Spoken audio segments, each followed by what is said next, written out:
आहे. विद्वेषी पुनर्विवाह करणं हा गुन्हा नसून शुभकार्यच आहे. विजय, तू सुद्धा सुशीलची बाजू घेतोस. सुशील सारख्या नव्या उमद्या समाज सुधारण युवकांची आपल्या देशाला अत्यंत आवश्यकता आहे. सुशीलचा आदर जर या नव्या पिढीने केला तर आपला देश लवकरच मोठमोठ्या देशांची स्पर्धा करू शकेल. हे बघ विजय,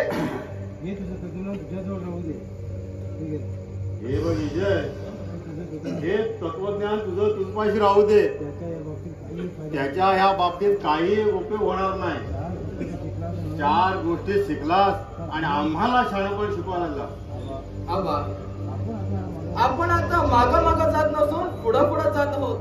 जगाबरोबर आपणही बदलला पाहिजे. अरे पण विजय, बाजीराव काय म्हणतात ते ऐकून तरी घे. बाबा, या विज्ञान युगात कोणाचा विश्वास आहे? या वर्षांवर्षात चालत आलेल्या रूढी परंपरावर माणूस चंद्रावर जाऊन आला आणि आम्ही फक्त मात्र मागच्या जुनी रूढ परंपरांची गुंगड घेऊन बसलो आहोत. पूर्ण काळ स्त्रिया फक्त चूल आणि मूल सांभाळायच्या, पण आता स्त्री तशी नाही. आजची स्त्री ही पुरुषाला खांद्याला लावून अभिमानाने प्रत्येक क्षेत्रात कळवणार आहे. विजय, या मामल्यात तू काहीच बोलू नकोस. तुला काय बोलायचं असेल ते नंतर बोल. हा तर बाजीराव,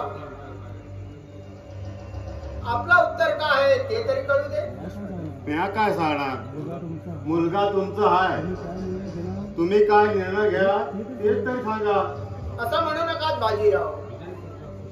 विजय सारखा सुशीलही आपलाच मुलगा समजून त्याचा भवितव्याचा विचार करूनच काय ते बोला.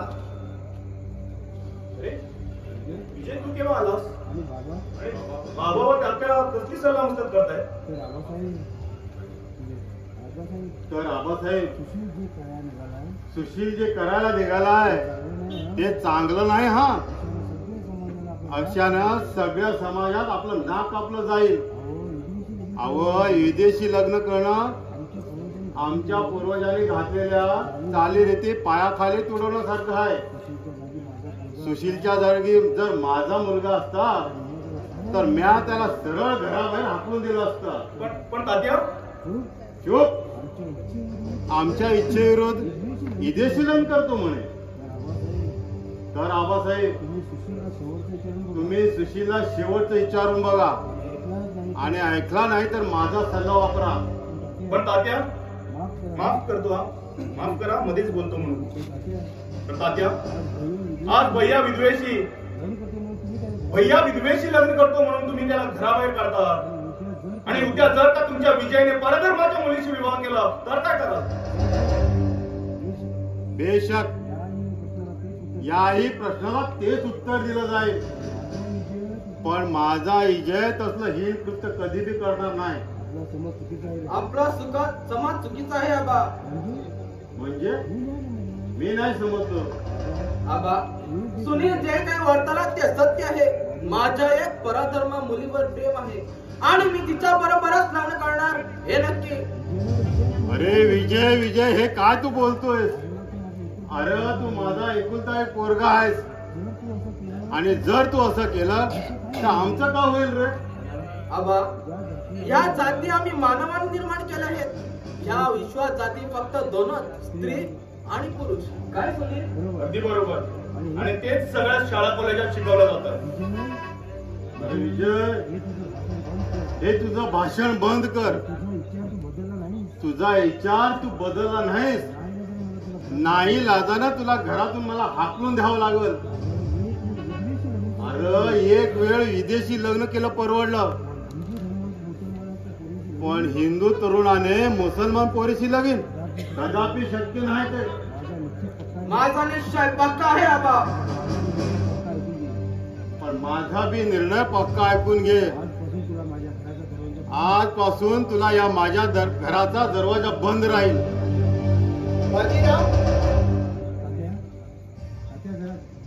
तात्या, तात्या, असे बसा. बाबा, तुम्ही पण बसा. या बसा.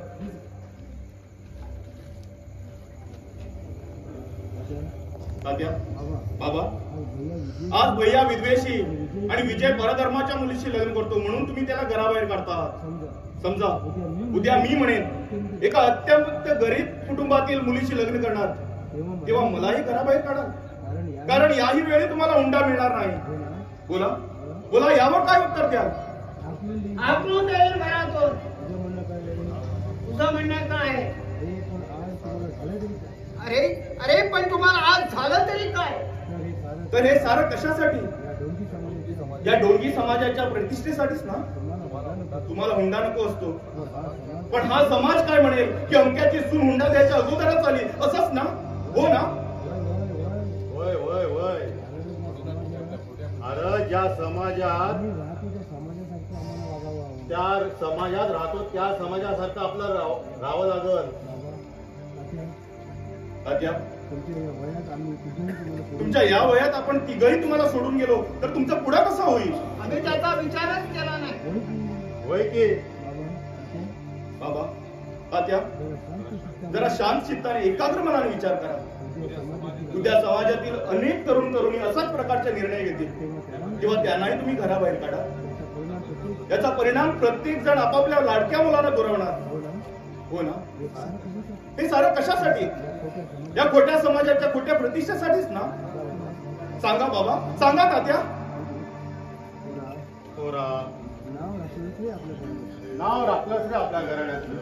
विजय, आमचे डोळे दिपून गेले. सरिता, असे जवळ या पाहू. या तुमच्या लाडक्या सुनीलनं, या तुमच्या लाडक्या सुनीलनं आणि विजयनं आमचे डोळे उघडले बघा. आम्ही तुमच्या लग्नाला संमती देत आहोत. तर आपण चोरांचे आशीर्वाद घेऊ. सुशील, खरंच तुम्ही आज जिंकला. सुनील, विजय, तुम्ही तुमच्या शिक्षणाची आज चीज केली.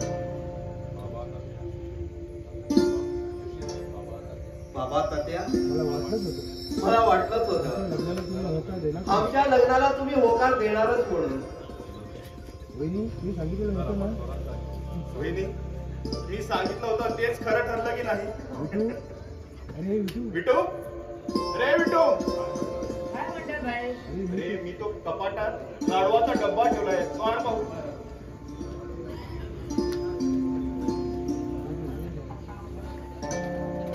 घ्यावा लाडू. या घ्यावा. आपल्याला वाटला.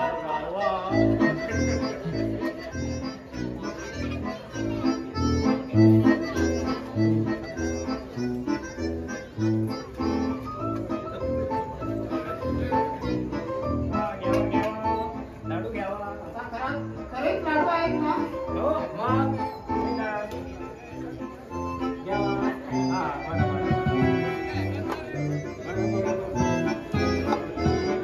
अरे पण माका उराव ना. आता लाडू मी मजा केली. हा बघा.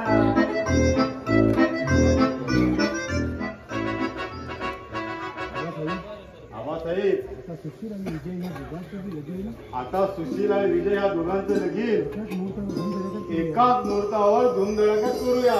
माझ्या मनाला बोललं. अगदी माझ्या मनातलं बोललात तुम्ही बाजीराव. पण बाबा, मी म्हणतो प्रथम मला नोकरी तरी लागू दे. हे आता काय बी नाही. अरे पोरगी स्वतःच्या मनाची अरे पोरगी स्वतःच्या मनाने पाहिजे. लगीन तरी आमच्या आता लगेच तर आमच्या मनात परत करू दे. आणि तुला कशाला रे नोकरी आणि चाकरी? जे आहे ते तुझंच आहे की. जन्माला पुढे तुला जन्माला पुरेच तेवढे आहे. ठीक आहे, जशी आपली ठीक आहे, जशी तुमची मर्जी. कॉंग्रॅच्युलेशन विजय.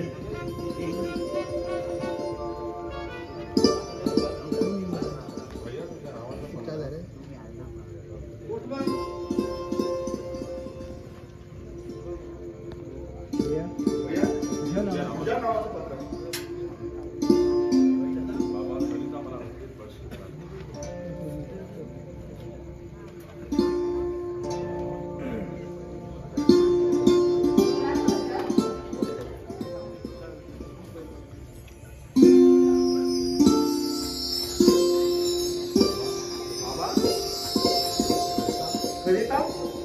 अगं मला नोकरीत बढती मिळाली. प्रत्यक्ष मॅनेजिंग डायरेक्टरने लिहिलंय की तुझा स्वभाव इमानदारी पाहून तुला बढती जाहीर करीत आहोत. हे बघ बघ.